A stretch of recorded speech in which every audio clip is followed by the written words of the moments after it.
mga pangitain at mga pangyayari mula sa Panginoon. So, kilala ako ni San Cristiano na kilala sa iyong langit.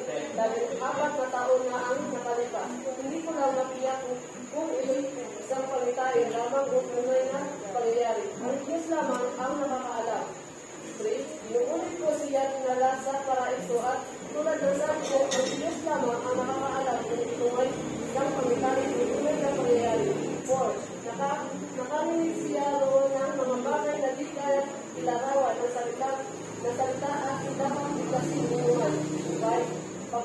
Pagmamalaki ko ang taong iyon at hindi ang aking sarili, maliban sa aking mga kahinaan. 6. At kung ako'y malaki man, hindi ako lalabas ng hangal, sapagkat totoo ang sasabihin ko. Ngunit hindi ko ito gagawin sapagkat ayaw kong mag-isip ang sinuman ng tungkol sa akin kaysa kanyang nakita o narinig sa akin. 7. Ngunit upang hindi ko ipagyabang ang kamangamahang pahayag ng Diyos sa akin, ako'y binigyan ng isang kapansanan na katawan na nagsiserving sugo ni Satanas upang pahirapan ako at nang sa galoy hindi ako maging palalo. 8. 3 beses kong dinalangin sa Panginoon na alisin ito, ngunit 9.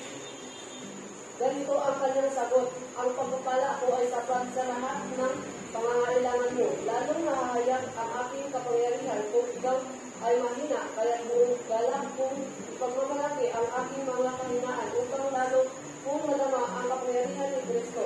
10. Dahil kay Kristo walang halaga sa akin kung ako may mahina, kung dahil panirapan, isipin at magtigis sapagkat kung kailan ako lalong mahina, sa naman ako nagiging malakas. Amen. Ngayon po lahat ay tumayo at manalangin sa Panginoon. Panginoong Isus, sa oras pong ito, Diyos, ay malapit po kami sa inyo, Panginoon. Hindi po kami ogad ng kapatawaran sa lahat po ng aming mga sala sa inyo, Panginoon. Kung sabihin mo, Diyos, ay maging malinis po kami ogad sa inyong harapan. Panginoon, tulungan po ninyo ako sa pag-ahayag ogad ng inyong mga salita, Panginoon. Lord, wala akong magagawa, Panginoon, wala kayo sa buhay ko. Nandito ako agad dahil po sa inyong grasya at sa inyong habag, O Diyos. Nangusap ka po, Panginoon, sa aming mga puso. Nawang yung salita ay tumingo sa mga puso namin, sa aming mga isipan, Lord God. At ito po, Panginoon, ay magsilbing daan upang sa ganyan ay maranasan namin, Lord God, ang iyong kapangyarihan sa aming mga buhay. Salamat po sa inyo, Diyos. Patuloy, Panginoon, ay magpalain ng salita, O God. Maraming salamat, Panginoon, Lord. Patuloy na ibinabalik sa inyo ang kapulihan at pasasalamat sa tayong Panginoon ng anak na si Jesus. Amen. Dahil po lahat ay makakaupo. Dito po sa talatang ating nabasa, makikita po natin dito yung buhay ni Paul na kung saan siya po nakatanggap ng pahayag mula sa Diyos, ng vision. At hindi niya man maunawan kung yun man ay nandun siya sa out of the body o nasa body siya. Ngunit ang mga nangyari yun ay kamangha-mangha na hindi kayang sabihin ng salita. Amen? At dahil sa mga pangyayari yun, pwede sana siyang magmalaki. Pero hindi siya lalabas na mangmang dahil totoo yung sasabihin niya. Amen? Pero hindi niya yung ginawa ang magmalaki sa harapan ng Diyos. Amen? Ngunit, bagamat ganun po yung sinabi niya, still, ang Panginoon, binigyan siya ng pagsubok. Binigyan siya ng pagsubok na napakatindi. Kaya nga, sabi niya doon, 3 beses, naningluhod ako sa Panginoon, alisin yung bagay na ito na aking pinagdadaanan. Pero alam niyo ba kung ano sagot ng Panginoon sa kanya? Sabi ng Panginoon sa kanya, my grace is sufficient for you. For my power is made perfect in weakness. Amen? Amen. Kaya nga sabi niya, nagagalak ako, I delight in insult, in hardships, in persecution. Amen? Nagagalak siya sa mga pahirap na kanyang dinadanas sa buhay. Sapagkat kung kailan ako mahina, doon ako nalabas. Amen? Napakaganda di po ba? Kaya nga dito pag-aaralan natin sa galing ito, yung grace ni Lord. Amen? Pinamagatan ko po itong the grace of God, the key to a victorious Christian life. Amen? Ano po ba yung ng bagay na ating pong matututunan tungkol po sa grace ni Lord. Una po, yung question po is, what is the purpose of God's grace in our life? Ano po ba yung layunin ng grasya ng Panginoon sa buhay natin? Una po, to teach us the importance of being humble in the sight of God. Amen. Ang grace ni Lord, yan po yung magtuturo sa atin upang tayo maging mapagpakumbaba sa harapan ng Diyos. Amen? Naniniwala po ba tayo doon? Amen! Kasi nga sa buhay ni Paul di po ba? Hinayaan ni Lord, inalaw ni Lord na siya'y dumaan sa napakatinding pagsubok. Amen? Hindi niya nga maunawan bakit niya naranasan yun. Kasi sumusunod naman siya sa Panginoon Amen? Ginagawa naman niya kung anong kalooban ni Lord. Pero, sa buhay niya, naranasan niya pa rin ang pagsubok na napakatindi. At dahil sa ito napakatindi, 3 times niyang sinabi sa ating Panginoon, Lord, tanggalin mo ito sa buhay ko. Pero alam niyo ba kung anong sagot ni Lord sa kanya? Ang tulong ko'y sapat sa lahat ng iyong pangangailangan. Amen? Dahil ang aking kapangyarihan ay nagiging ganap sa iyong kahinaan. Amen? Doon natin makikita na si Paul, tinuturuan siya ni Lord na maging humble. Amen? Na hindi dahil sa nakatanggap siya ng mga pangitain, ay pwede niya yung ipagmayabang. Amen? At tulad din po sa ating mga mananampalataya, tayo pong lahat, may mga gifts po tayo, may mga talents tayo. Amen? Diba, magaling tayong tumugtog, magaling tayong magturo, magaling tayong umangit, magaling tayong sumayaw, magaling tayo sa ministry. Pero, tandaan po natin ito, darating sa punto ng buhay natin, susubukin tayo ng Panginoon. Amen? Darating po ang pagsubok sa buhay natin upang sa gayon, hindi tayo magkaroon ng pride sa buhay natin. Amen? Kasi nga po, kung tingin natin sa ating sarili, magaling tayo, nandun yung pride Amen? Kaya nga, hahayaan ng Panginoon na dumaan tayo sa matitinding problema upang makilala natin sa ating mga sarili na limited tayo at tayo humaharap sa isang unlimited na Diyos.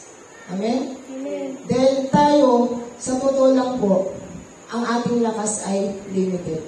Amen? Dumarating sa punto ng buhay natin, nangihina po tayo, nalulupaypay, napapagod po tayo. Amen? At kapag napapagod tayo, anong nangyayari sa atin? Nagko-complain tayo, di po ba? Nagmumurmur tayo.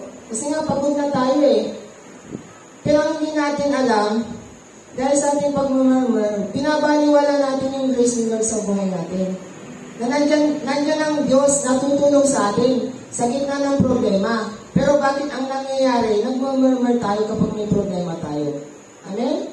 Kaya nga, Lord, hinayaan niya si Paul na gumaan sa pagsubok upang turuan siya maging mapagpakumbaba. Amen? Katulad din po yan sa atin. Hahayaan ang Panginoon na maranasan natin ang pinakamasasakit na pagsubok sa buhay upang sa gayon ay manatili tayong mapagpakumbaba. Amen? Kasi nga po, hate ni Lord ang pride Diba? Diyan bumagsak si Satanas. Dati Lucifer siya. Ang gusto niya, nagpasan niya ang Diyos. Kaya nga ibinagsak siya ng Panginoon. Hate talaga ni Lord yung pride Kaya nga po sa buhay natin, huwag natin hayaan ang pride ang umiwan sa buhay natin. Amen? Patuloy tayo magpakumbaba sa harapan ng Panginoon. Magtiwala tayo sa grace ni Lord. Na yan ang magsusustain sa atin. Yan yung aalalay sa atin upang ating malagpasan ang mga pagsubok sa buhay natin. Amen? Amen. Dahil kung wala si Lord sa buhay natin, wala tayong magagawa. Amen? Dahil sabi nga, without me, you can do nothing. Wala tayong magagawa kung wala si Lord sa buhay natin. Kahit na tayo pang pinakamagaling sa lahat, kahit na sa akala natin tayo pinakamalakas, matatag ang ating pananampalataya, kapag dyan, nagtiwala tayo sa mga bagay na yan, darating sa punto ng buhay natin, mabubuhay tayo. Amen? Sabi nga sa 1 Corinthians 10:12, mag-ingat ang sino ang nag-aakala na siya'y nakatayo. Baka siya ay mabuhay. Amen? Kaya huwag natin isa-isip na lagi tayong matibay. Darating talaga yung time, magiging exhausted tayo. mapapagod tayo. Pero, huwag nating kakalimutan, mga kapatid, yung grasya ni Lord sa buhay natin.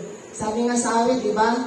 Biyaya mo'y sagana at umaapaw, sapat na at hindi pa. Di ba? Yung biyaya ni Lord, umaapaw sa buhay natin. Sagana. Di ba? Sobra-sobra yung grasya ni Lord sa atin. Bakit ngayon, kapag meron tayong problema, diba? Nag-question tayo sa Panginoon. Tingnan niyo si Paul. Nagtiwala siya sa Panginoon. Bagamat hiniling niya sa Panginoon na alisin ng Diyos yung bagay na naggugulo sa kanyang buhay. Still, nanampalataya pa rin siya sa Panginoon. Ganun po tayo dapat ng mga Kristiyano. Amen? Patuloy po tayo magpakumbaba sa harapan ng Diyos. Dahil po ang Diyos, natutuwa po siya sa atin kapag tayo patuloy na nagpapakumbaba. Amen? Huwag nating ipangalandakan yung mga abilidad natin sa Panginoon. Ang lahat ng yan ay pinagkatiwala lang sa atin ng Diyos. Kung yung bagay na yan, kinuha yan sa'yo ni Lord, wala ka na. Amen? Hindi yan yung kinatutuwa ng Lord sa atin. Ang kinatutuwa ni Lord sa atin yung mapagpakumbagang puso. Amen? Hindi niya kinatutuwa yung nandyan ka sa harap, magaling ka, nagtuturo ka, magaling kang tumugtog. Hindi yan eh. Tinitingnan ni Lord yung puso mo. Yung puso mo nagpapakumbaba sa harapan ng Diyos. Amen? Yun po. Yun po yung grasya ni Lord, ang habag ni Lord, magtuturo sa atin upang tayo ay patuloy na magpakumbaba sa harapan ng Diyos. Yun po yung una. Ang pangalawa po,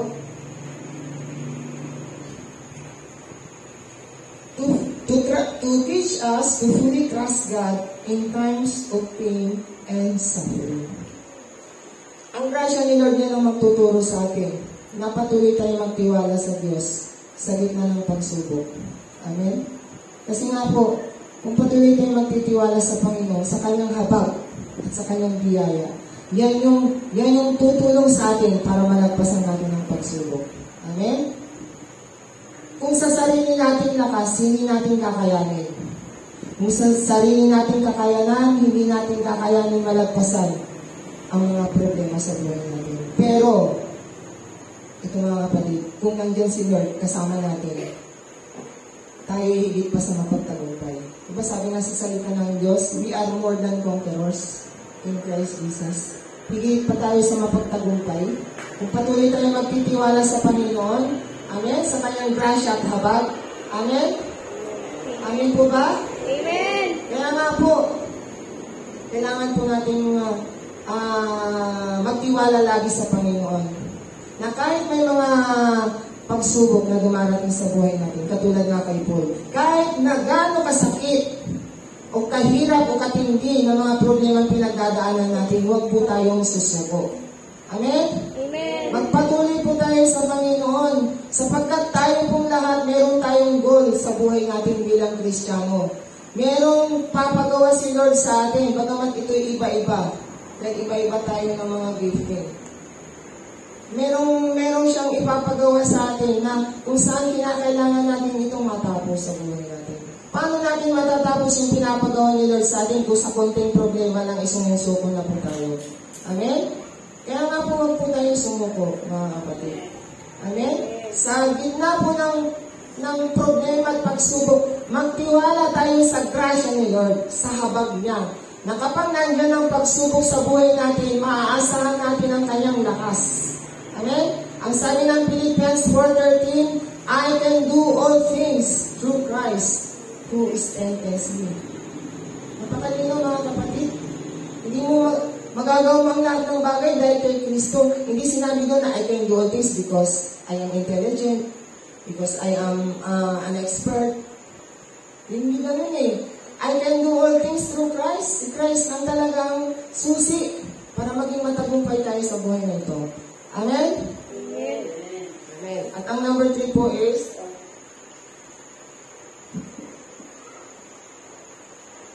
weakness and suffering produces God's power in our life. Alam po ninyo, kapag tayo mahina, inamin natin sa ating mga sarili na wala tayong kakayanan, wala tayong magagawa. Doon natin ngayon mararanasan ang power ni Lord. Amen? Mababasa natin yan sa verse 9. Ang sabi doon sa 2 Corinthians 12. Pakibasa nga po sa 2 Corinthians 12, verse 9. Ang pagpapala ko ay sapat sa lahat ng pangangailangan mo, lalo na hayat ang aking kapangyarihan kung ikaw ay mahina. Kaya yung galak kong pagmamalaki ang aking mga kahinaan upang lalo kung madama ang kapangyarihan ni Kristo. Amen. So, yun, kitang-kita natin na kapag ikaw ay mahina, kapag nakita mo sa sarili mo na wala kang kakayanan, wala kang lakas, na mapagtagumpayan, at yun ay inamin mo yun sa Panginoon. Sinabi mo sa Lord, Lord, hindi ko kaya itong problema na ito, Panginoon.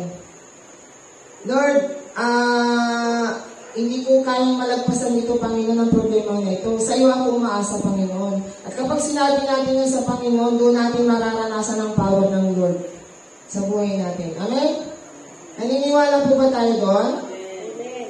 Na kapag tayo patuloy magtiwala sa Panginoon, sa kanyang grasya at sa kanyang habag, sa kanyang biyaya, doon natin mararanasan yung kapangyarihan ng Diyos eh. Kasi nga po kaya nga tayo nagiging talunan sa buhay natin. Kasi minalang-bahala na natin yung grasya ni Lord sa buhay natin. Ano ba yung dahilan? Bakit nandito tayo ngayon? Nandito ba tayo dahil gumawa tayo ng mabuti? Hindi eh. Nakakalapit nga tayo sa Panginoon dahil sa grasya at habag niya. Hindi dahil sa mabuti tayong tao. Kaya tayo nakakalapit sa isang banal na Diyos dahil sa kanyang grasya at habag na ito'y libre niyang ibinibigay sa bawat isa sa atin. Amen? Kaya nga po, mga kapatid, tandaan po natin ito. Patuloy po tayo magtiwala sa ating Panginoon. Huwag po sa ating mga sarili. Amen? Amen. Imaksin na natin yung pagtitiwala sa sarili natin. Dahil darating ang time, maubos yung lakas mo. Maubos ng parang kandila. Pero kung patuloy ka magtitiwala sa Panginoon, anong sabi kung na magkakamali sa Isaiah, magiging katulad ng walang pagod na pakpak ng agila. Ang yung lakas. Amen?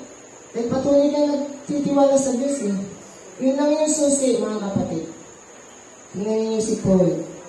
Bagamat dumadaan siya sa pagsubok na napakatindi, hindi siya sumuko sa Panginoon.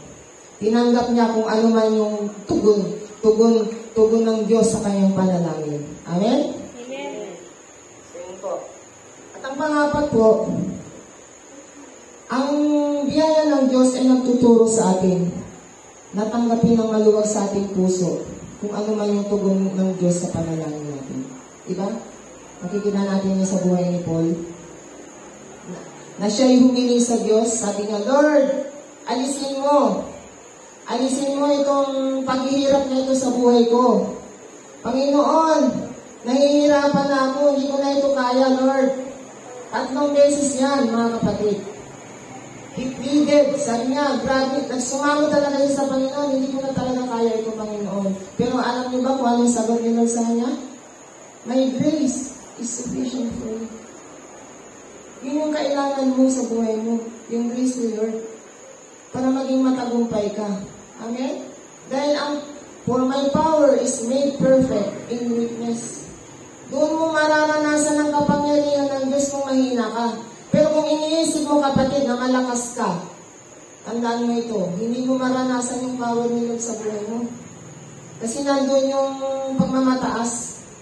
Kung iniisip mo sa sarili mo, na kaya mo, na wala si Lord sa buhay mo, kapatid, mabibigo ka. Amen? Kailangan natin si Lord sa buhay natin. Amen? Huwag tayong magsusolo sa buhay natin, mga kapatid. Kasi nga si Lord yung dahilan kung bakit tayo nagtatagumpay sa buhay natin. Amen? Kaya nga, sabi ni Paul, I delight in insults, in hardships, in persecution. Sabi niya, ano ba ibig sabihin ng delight? Ang delight is magalak. Nagagalak ako sa mga pang-iinsulto sa akin, sa mga paghihirap, sa pag-uusig. Diba? Napakatindi nun, diba mga kapatid? Dito sa atin, kapag iniinsulto tayo ng ibang tao, ano yung reaksyon natin? Madalas. Iniinsulto ka, nilalait ka, ano yung reaksyon natin?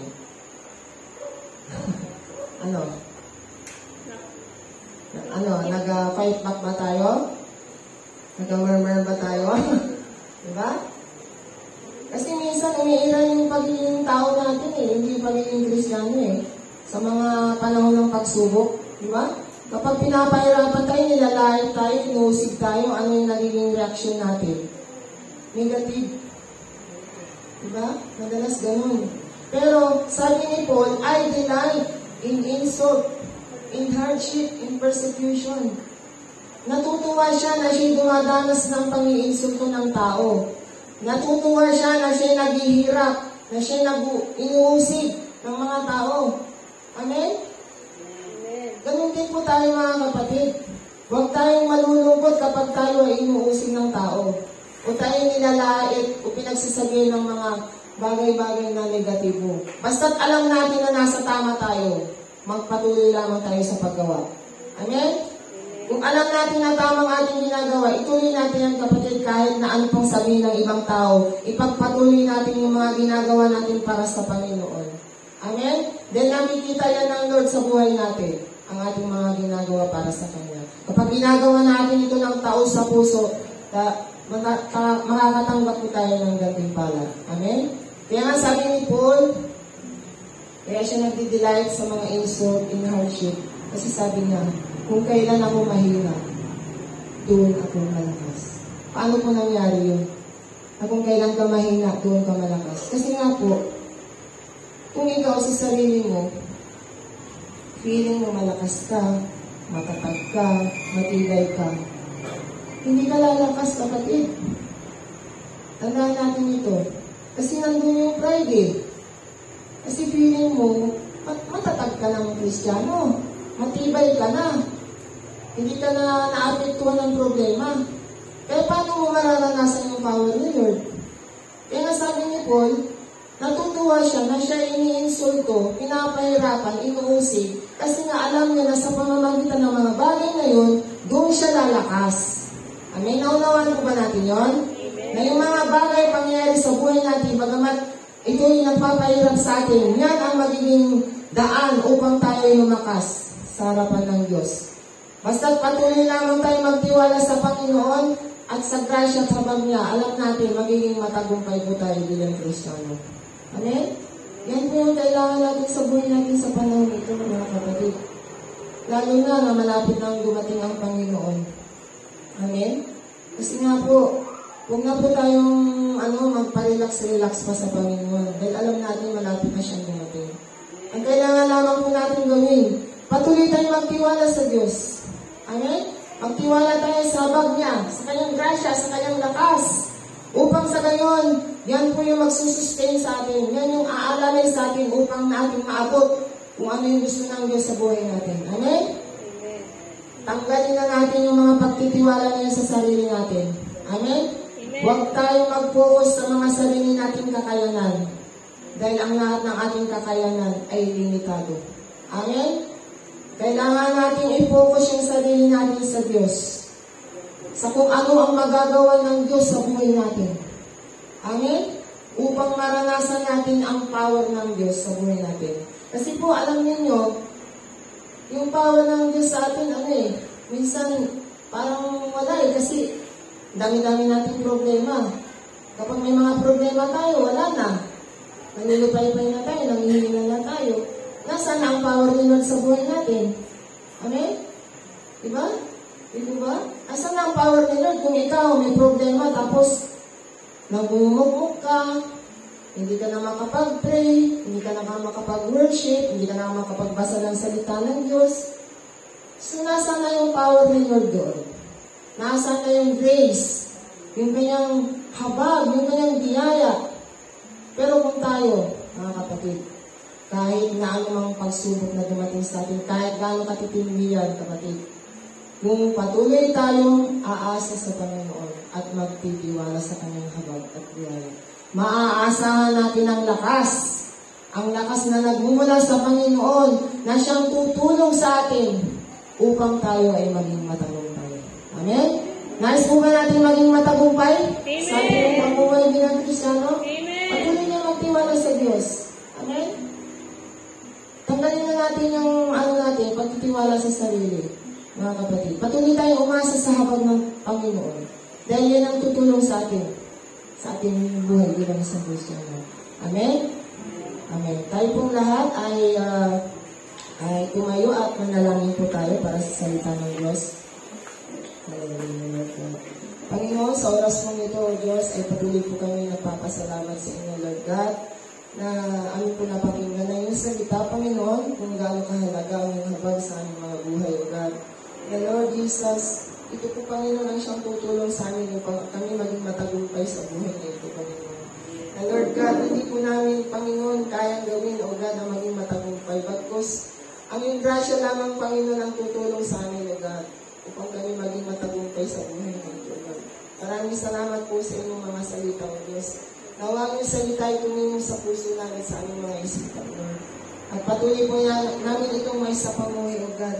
Na Lord God, ano man po mangyari, Panginoon, sa pagsubok man, Panginoon, O God, na matitindi na darating sa buhay namin, ay patuloy pa rin kami magtitiwala sa iyong grasya, Panginoon, O God. At hindi sa aming mga sarili. Maraming salamat po sa iyo, Panginoon, Lord. Patuloy, O God, na binabalik namin sa inyo ang lahat ng kapurihan at pasasalamat. Sa tanging pangalan ng iyong anak na si Jesus sa tanggapin magsabi na. Amen.